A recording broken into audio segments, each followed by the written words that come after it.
केदारनाथ धाम, जहाँ से बड़ी किस्मत वालों को ही बुलावा आता है।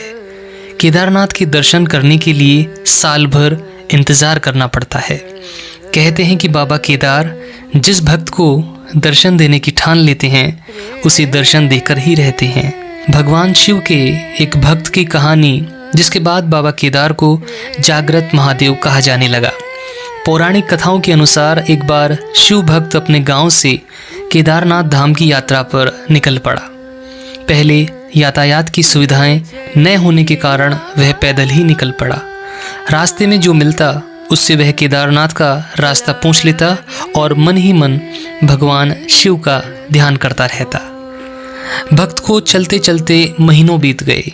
आखिरकार एक दिन वह केदारनाथ पहुंच ही गया। केदारनाथ में मंदिर के कपाट 6 महीने खुलते हैं और 6 महीने बंद रहते हैं। वह उस समय पहुंचा जब मंदिर के कपाट बंद हो रहे थे। मंदिर के पंडित को भक्त ने बताया कि वह महीनों चलकर बाबा शिव के दर्शन करने के लिए आया है।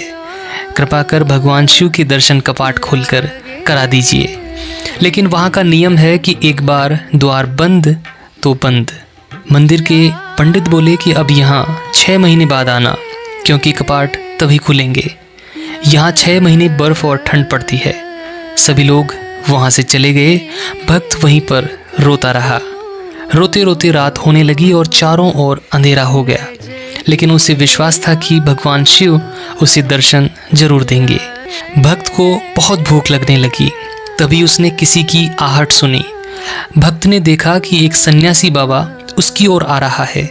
वह सन्यासी भक्त के पास आया और बैठ गया। सन्यासी ने उससे पूछा, बेटा कहाँ से आए हो? भक्त ने सारी बात बताई। बाबा भक्त से बहुत देर तक बातें करते रहे। बाबा जी को उस भक्त पर दया आ गई।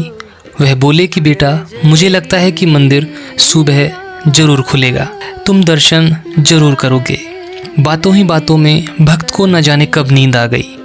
भक्त की आंखें खुली तो उसने देखा कि बाबा कहीं नहीं थे। भक्त कुछ समझ पाता तभी उसने पंडित को पूरी मंडली के साथ आते देखा। उसने पंडित को प्रणाम किया और बोला कि आपने तो कहा था कि मंदिर अब 6 महीने बाद खुलेगा, इस बीच कोई नहीं आएगा, लेकिन आप तो सुबह ही आ गए। पंडित ने गौर से उसे देखा और पहचानने की कोशिश की और पूछा कि तुम वही हो जो द्वार बंद होने पर आए थे, मुझसे मिले थे, 6 महीने बाद वापस आ गए। उस भक्त के आश्चर्य का ठिकाना नहीं रहा। पंडित ने कहा कि तुम 6 महीने जिंदा कैसे रहे? तब उस भक्त ने बाबा सन्यासी की मिलने की कहानी सुनाई। भक्त ने कहा कि एक सन्यासी आए थे, लंबे और बड़ी बड़ी जटाओं के साथ, एक हाथ में त्रिशूल और एक हाथ में डमरू लिए मृगशाला पहने हुए थे। यह बात सुनते ही पंडित और सब लोग भक्त के चरणों में गिर गए और उन्होंने कहा कि हमने तो पूरी जिंदगी लगा दी लेकिन प्रभु के दर्शन ना पा सके। सच्चे भक्त तो तुम हो। इस कहानी की वजह से केदारनाथ को जागृत महादेव बुलाया जाता है।